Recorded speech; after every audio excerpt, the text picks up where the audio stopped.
Tungoban. Yasa man na ibutang. Mga kilid-kilid.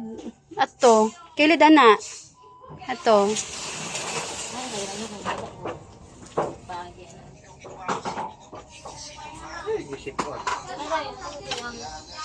Maguban adto no. Pila tanan tay? 5:20.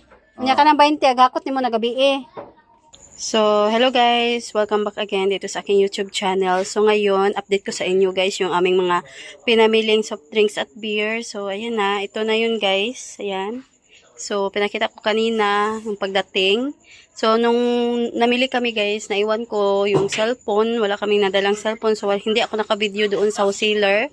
Ayan, kaya ayan, so dito na ako mag-update sa inyo. So, ito guys is noong nakaraang araw pa kaming namili. So, ngayon ko lang ma-update sa inyo. So, finally guys, ayan, nakabili na kami ng soft drinks at beer. Kasi nung pag-uwi namin, galing kaming Singapore, Malaysia at Indonesia. So, beer na talaga yung natira. Ayan, naubos lahat yung aming mga soft drinks. So, Red Horse na guys, yung mga litro ang natira. Mga 3 case ata yun. So, noong pagdating namin, hindi kami nakapamili kasi walang maghahakot. Ayan, hindi kami nakahanap din. Laging umuulan dito sa amin. Ayun, kaya bago pa lang kami guys nakapamili. So, ito na. Ayan, so meron na tayong soft drinks at beer. Pero, wala tayong Royal at saka Sprite na litro kasi walang stock. Puro Coke lang yung nabili namin. Yung resibo kasi hindi binigay. Ayan, hindi na ibigay doon sa may-ari ng binilhan namin itong mga soft drinks at beer. So, nasa kanila.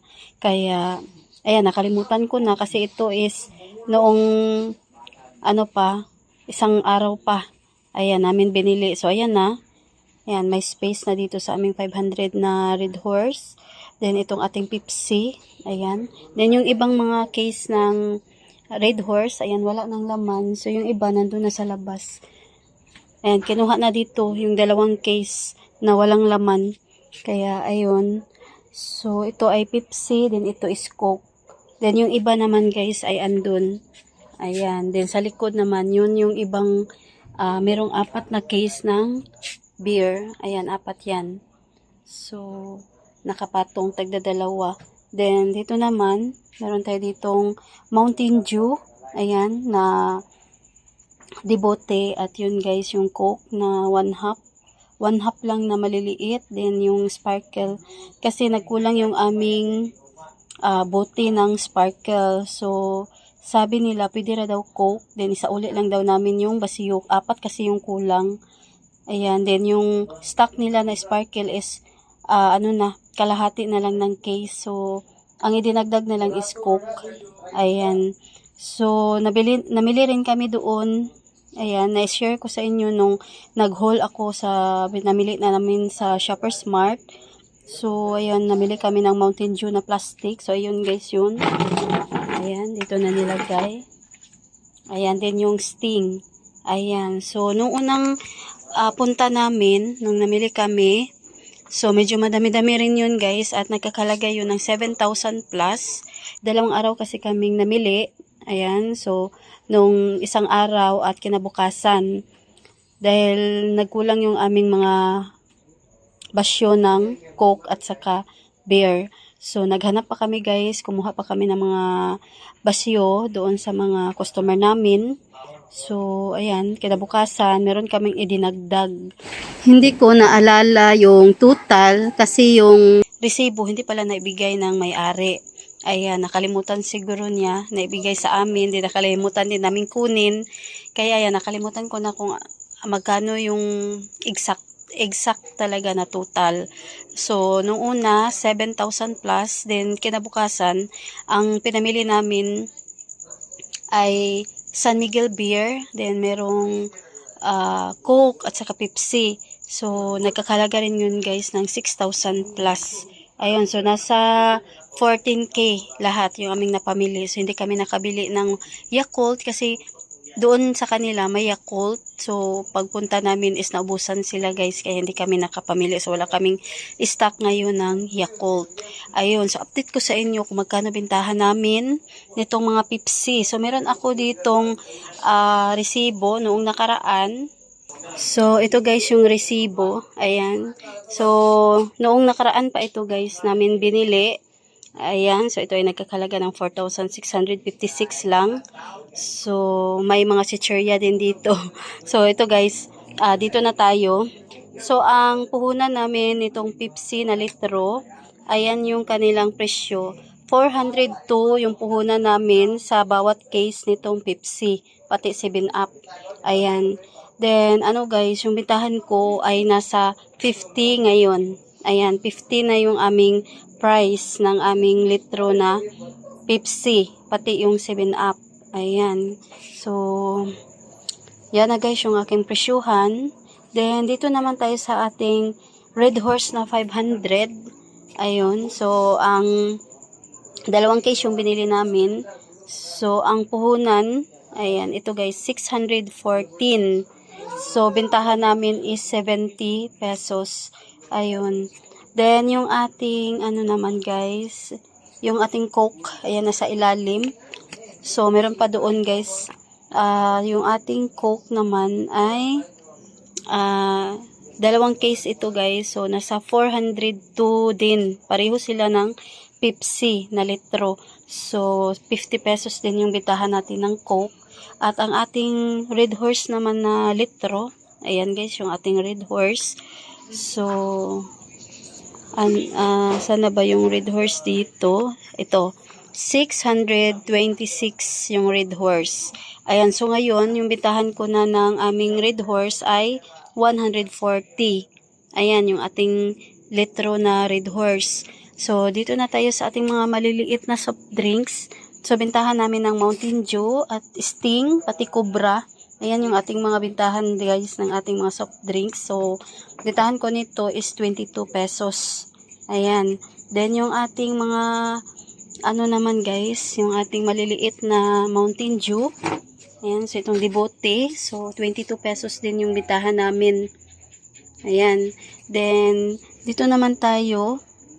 Ayan. Then, hindi ko pala na-share sa inyo guys yung ating puhunan sa Mountain Dew na Devote. So, yan guys ay 300 pesos. Ayan, ito yung Mountain Dew.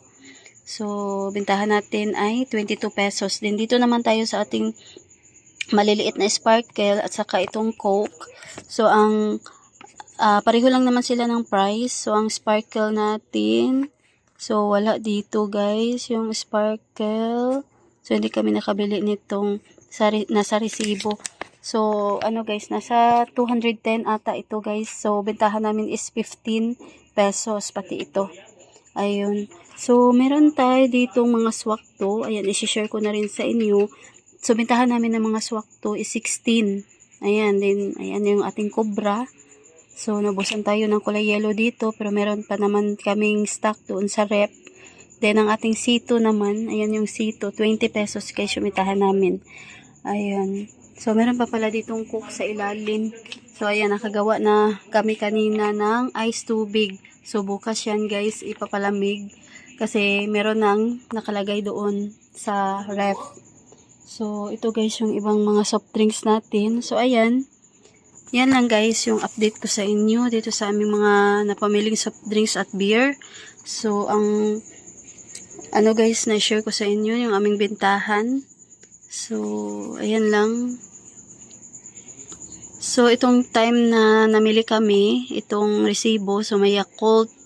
So, 275 ang 5 pack. So, bintahan namin ito is 15. Ayan, so hindi kami nakapamili. So, may mga naghanap ng Yakult. Ayan, so bukas guys, maghanap kami ng Yakult. So, mamimili kami bukas. Ayan.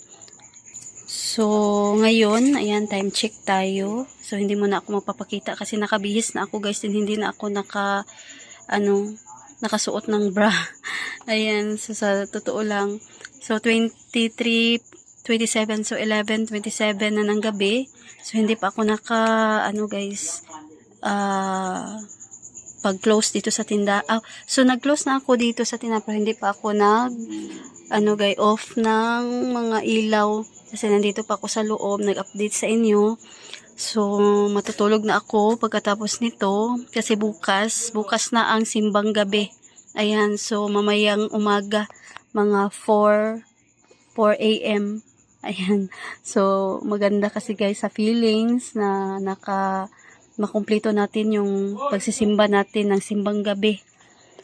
Ayun. So, ito lang guys yung update ko sa inyo for today's video. Ayan. So, ito guys yung aming mga soft drinks at beer na napamili. So, noong pag-uwi namin, maraming naghanap ng soft drinks. Hindi talaga kami nakabili kasi walang maghahakot ng mga soft drinks kasi may trabaho yung mga taghakot ng aming mga soft drinks at beer. So ngayon, nakapamili na talaga kami. Ayan, so meron na tayong stock. So ayan guys, yung ating bentahan ng mga soft drinks at beer. Kasi dito sa amin ay nagpahakot pa kami. Ayan, at guys, malayo kasi kami sa kalsada kaya hatag pa kami ng charge sa naghakot. So, ang nabayaran namin sa naghakot nito is 520 lahat yung aming nabigay sa kanya. Ayan. Pero 3 sila na naghakot ngayon. Ayan. So, may times na 1 lang. Then, may times din na 2 lang sila. So, ngayon guys, 3 silang naghakot. So, naghati-hati na lang sila doon sa 520 na kanilang nahakot. So, ayan lang guys. Ito lang yung share ko sa inyo for today's video. So, sana ay nagustuhan ninyo. So, ayan lang. Thanks for watching. God bless.